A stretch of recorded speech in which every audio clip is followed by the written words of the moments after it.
Após a cláusula ouro e a tarifa de 1900 do ministro da Fazenda Joaquim Murtinho, no Congresso de Engenharia em 1901, tinha início a promoção em prol da industrialização no país, onde os industrialistas reivindicam medidas que protejam o mercado nacional contra a invasão dos produtos estrangeiros.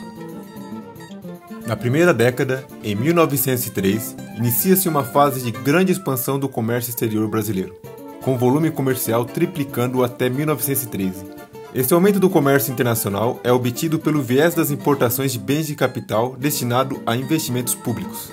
Mas o fato essencial do período é o aumento expressivo das exportações de borracha, chegando ao seu auge respondendo por 97% da produção mundial.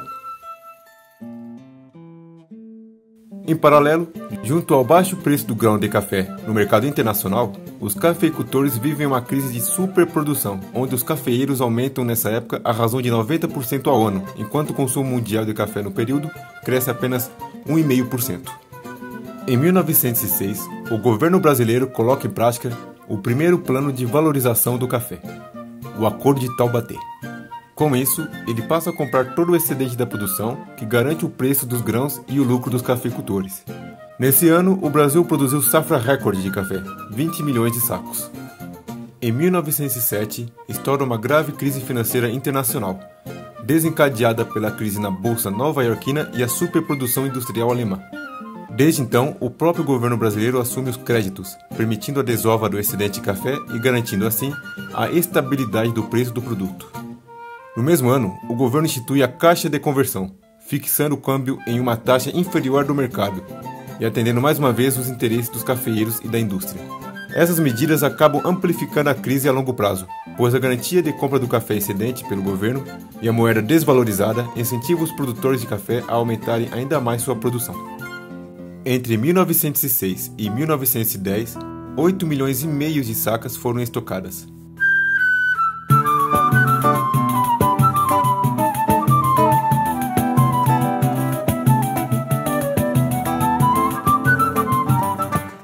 Barão do Rio Branco foi ministro das Relações Exteriores durante os mandatos dos presidentes Rodrigues Alves, Afonso Pena, Nilo Peçanha e Hermes da Fonseca. Em 1902, esteve à frente das negociações entre o Acre e a Bolívia. Nesse trajeto, essa questão é resolvida com o Tratado de Petrópolis. Em esse tratado, o Acre é incorporado ao Brasil, que se compromete a pagar uma indenização de 2 milhões de libras à Bolívia e construir a ferrovia Madeira-Marmoré, a fim de facilitar o comércio boliviano pelo rio Amazonas.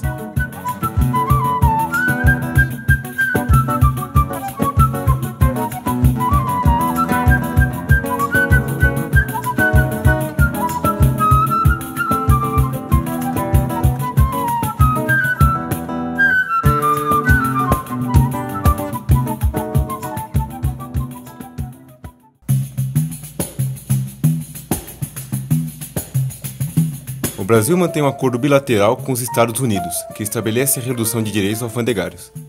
O café é exportado para o mercado norte-americano com isenção tarifária e, em contrapartida, alguns produtos daquele país, entre eles a farinha de trigo, entram no mercado brasileiro com redução tarifária.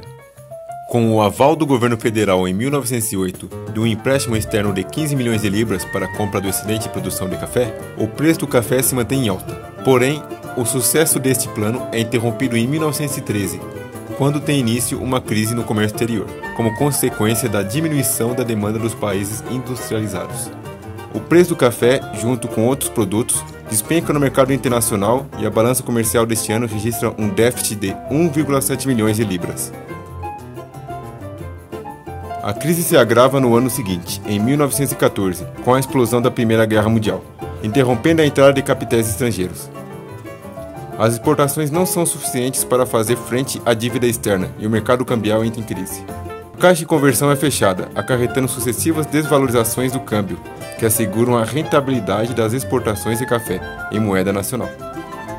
Entretanto, com a expansão e a diversificação das lavouras e outros produtos agrícolas, começa a ocupar significativo lugar na balança comercial brasileira. Nessa década, os principais produtos exportados são o café, o açúcar, o cacau, o mate, o fumo, o algodão, a borracha, além de couros e peles, impulsionada pela vocação agrícola dos imigrantes. A exportação de produtos agrícolas é impulsionada pela política de substituição das importações e tem um desempenho significativo na balança comercial brasileira.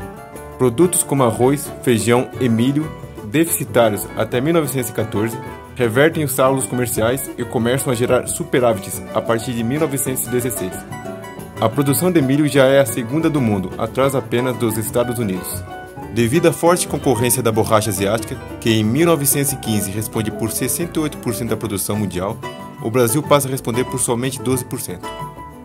Em outubro de 1917, após o Brasil ter rompido relações diplomáticas com a Alemanha, o presidente Venceslau Braz sanciona uma resolução no Congresso Nacional, que reconhece o estado de guerra. Assim, o Brasil entra na Primeira Guerra Mundial. Ainda em 1917, o governo coloca em prática o segundo plano de valorização do café, que se estende até 1919, e adquire mais de 3 milhões de sacas para formar um estoque regulador e conter a oferta do produto. No ano seguinte, 40% dos 800 milhões de cafeeiros é comprometido por uma geada, e junto com o aquecimento econômico e a demanda do mercado europeu com o fim da guerra, o preço dos produtos volta a subir. Nessas condições, a balança comercial de 1919 registra um saldo recorde de 45 milhões de libras.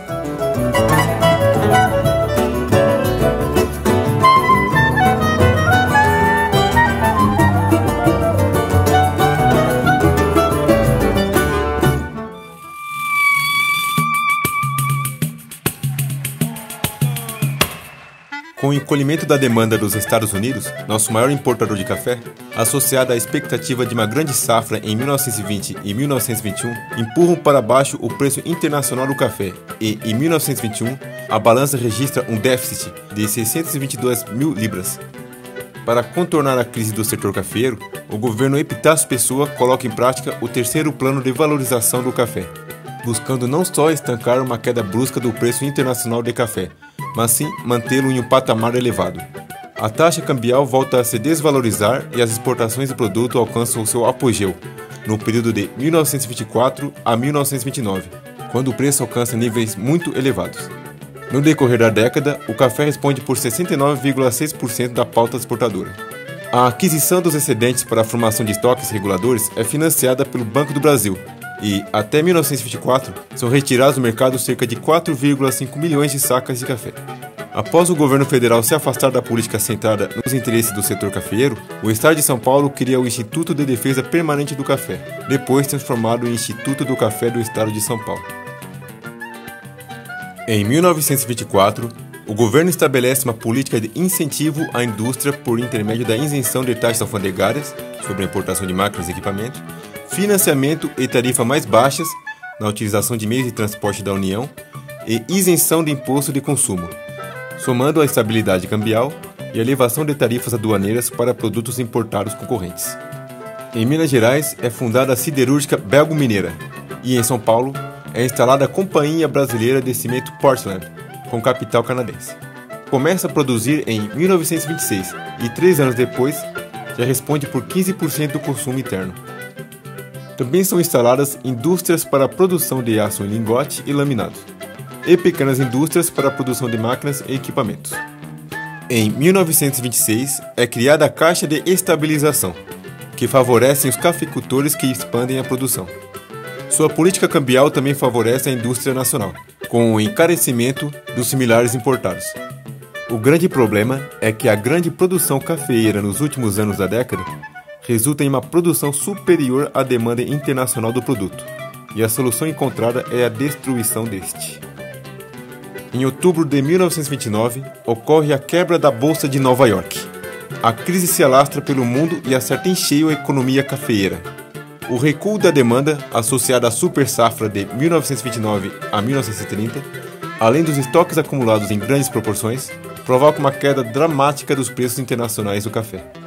As exportações junto com as importações declinam, mas mesmo assim, a balança comercial fica em um saldo positivo de 12.127 libras.